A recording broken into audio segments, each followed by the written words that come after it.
yensonga okisanze nti amayumba ge gonna gali uniform bonna tebakola ki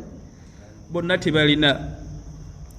hatta qulna kulluhunna misla zalika okutuusa bwe bagamba bonna abakyala be nti wallahi situina kyakulya waka wano okuleka amaki faqala an-nabiy sallallahu alayhi wasallam ombaka kyava agamba man yudifu hadha al-laylata rahimahullah ani ayinza okukyaza omugenyi wange ono ekiro kya leero nsaba ekitiibwa Allah musaasire oba kategedde rahimahullah yani ad'u lahu birrahma musabire Allah akole ki amusaasire faqala rajulun min al-ansar kyava wava omusajja omu mu ba ansar naga nti ana ya rasulallah nze ngenda okukola ki omusajja ono kirowoozebwa nti ayinza okubanga gwe bw'owulira hadith oyinza okulowooza nti mwattu wawanikidde omukono obusobozi akola ki obusobozi abulina ekituufu obusobozi tebwaliwo naye bwe yawulira ekigambo kino rahimahullah nti ad'u lahu birrahma musabire okukola ki Allah musaasire yafuna akabugumo kyavaga nti ana ya rasulallah nze omusajja mumpe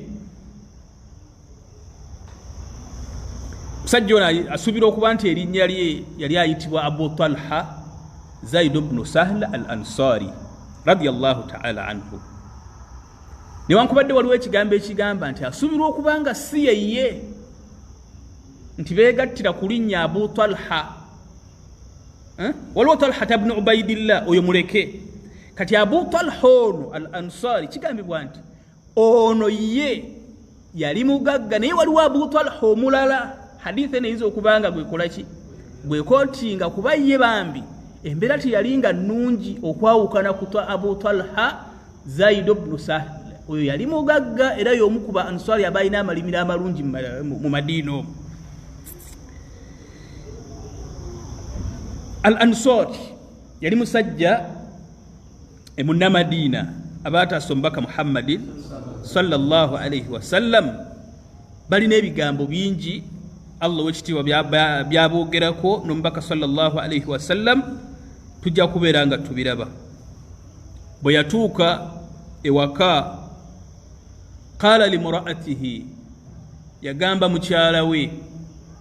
akrimi dayfa rasulillah yaniriza omugenyi w'omubaka wa Allah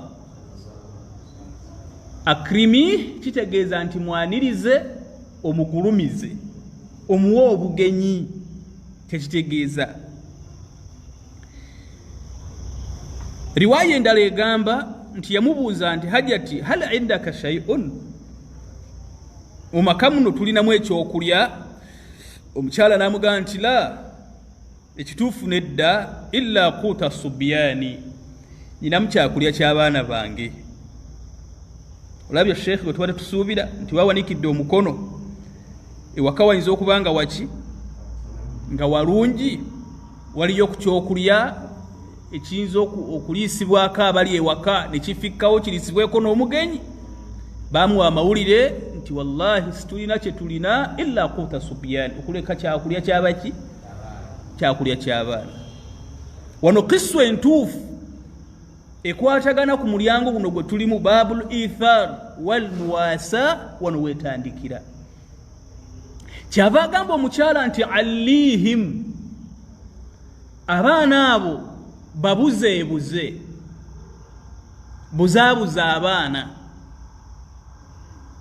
yani kolawo ekikolwa kyonna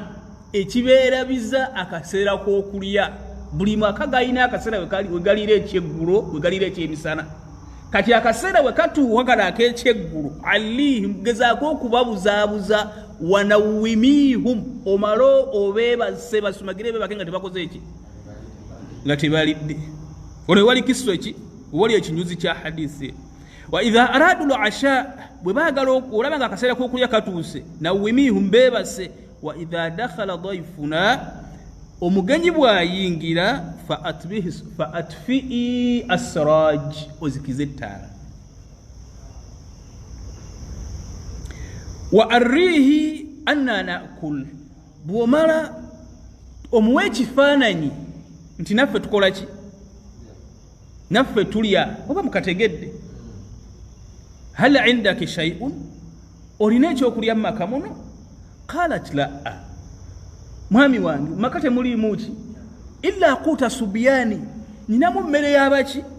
y'abaana alihim onamuga nti abaana babuzeebuze fa idha jaa waqtu al-asha ekyeggulo bwe kituuka nawimihum gezaako okulabika nti obeebasa beebake nga tebakoze eki fa idha dakhala ad-dayfu omugenyi wa rasulallah bw'ayingira atfi'i siraj zikizaki wa arrihim anna naakulu tutandika okulya naye gezaako okulaga nti naffe tukola ki naffe tulya faqa'adu kiswa negenda maaso ne batuula wa akala ad-dayfu omugenyi n'atandika okulya bano balaganga abakola ki naye kituufu wabaata tawiyaini omukyalo ono n'omwami we ne basula enjala falamma asbaha bwe bwakeera enkya gada nabiyu sallallahu alayhi wasallam bagenda eri omubaka muhammadin sallallahu alayhi wasallam faqal omubaka naga nti laqad ajaba allahu min sani'ikuma bidayfikuma Allah yasiimye ekikolwa kye mwakoze n'omugenyi wammwe